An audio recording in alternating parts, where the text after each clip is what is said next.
top tier Harrier aircraft have gotta be the perfect parody of what War Thunder top tier is truly like, and it really captures the ridiculousness that is War Thunder top tier. Now I'm going to be the first to tell you that the Harriers are not meta. The AV-8B, the GR7, make no mistake, these are not aircraft that you're going to hop into and expect to be the most competitive player out on the field with. However, it does have a lot of extremely meta qualities. First of all, you get AIM-9Ms, which are the absolute best IR missiles in the game for orbital striking, which is a tactic you see me do on screen right here.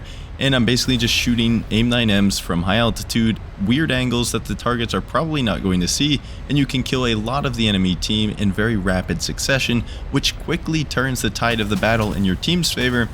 And despite the skill levels of the two teams, whoever has more players in some kind of significant capacity is inherently going to be at a very large advantage in top tier ARB. It does not matter what the flight performance of the enemy planes are in top tier ARB, and I say that with a really big asterisk, which we're going to get to in a second here, but generally speaking, the flight performance of the enemy planes do not matter. Unless you're 3 stacking or 4 stacking, if you're just playing a random match of air realistic by yourself, your teammates are not trustworthy, they're probably not going to be good at the game, and you cannot rely on them to stay alive. And so, likewise, very much so for the other team, you have to try to kill the enemy team and get that snowball effect going for your team faster than they can do it to you. I don't care if you're an F-15 versus a bunch of Su-27s, if there's 5 Su-27s and it's you in an F-15 with your other random teammate in an F-15, you're probably just not going to win. You're going to be overwhelmed and there's nothing you can do about it. And the same is true when you put that on a larger scale.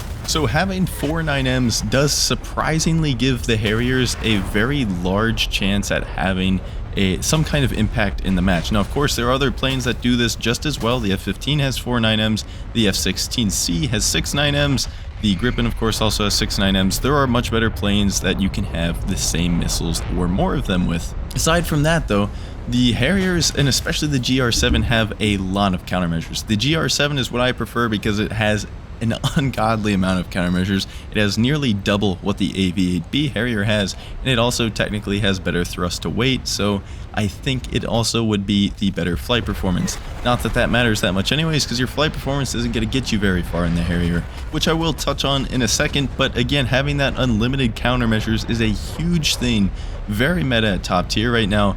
If you can be able to just randomly spam your countermeasure key to ensure that you're not going to die while you tunnel vision in on somebody, and at the same time, it lets you stay up at altitude and be able to notch an R27ER with chaff. It takes a metric shitload of chaff to be able to actually spam chaff into the 27ER and truly notch it and survive. But if you're going to be at altitude slinging 9Ms, that's a requirement. The R27s will be fired at you and you have to have enough countermeasures to deal with them. And something like the Harrier is perfect for that. The Gripen, again, does it better. You get 2 more 9Ms, you get way better flight performance, you get pretty much the same amount of countermeasures, and you can still have the targeting pod, which is another thing that the Harrier has that just seems really meta. It has an internal camera, which allows you to spot people from 20 kilometers away for your entire team, which again, only further helps that 9M orbital striking gameplay. The gun on the Harrier is actually pretty strong as well. The only issue is that it doesn't have tracers, and I have absolutely no idea how I'm supposed to aim it because I cannot correct for my misses. I have no idea where I'm missing or why, so I'm not the best at shooting, as you probably saw throughout this match and will continue to see, but it is technically a good gun. So it has all of these very meta top tier characteristics going for it. How can you say that it's not a particularly meta aircraft? Well, again, going back to that, the flight performance just generally doesn't matter in top tier. The Harrier is pretty much the one single exception you're going to see in the top tier battle rating bracket of an aircraft that just absolutely cannot keep up in any way, shape, or form. There's a lot of misconceptions out there about the Harrier being a fantastic dogfighting plane because it has thrust vectoring, and if you know how to use thrust vectoring, it is an absolute monster.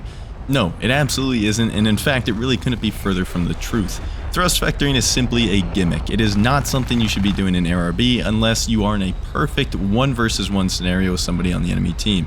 You're going to see me use it right here just to beat this F4S. I'm playing around, I'm having fun with the Harrier, but I don't recommend this as a real dogfighting tactic. I'm going to kill the F4S, but can you guess what happens afterwards? Surprise, surprise, I'm on low energy, no speed, and I'm going to get third-partied. I see the MiG-29, I'm more concerned about the Su-25, and it just doesn't matter. Even if I do flare his missile, I'm slow, and I'm defenseless. And even then, if that F4S was a little better at the game, he still wins in the 1v1. All he has to do is simply fly away from me or go up, and there's nothing I can do about it. The Harrier can be some good fun, and it is good at killing noobs, but competitively speaking, there are definitely much better picks at top tier.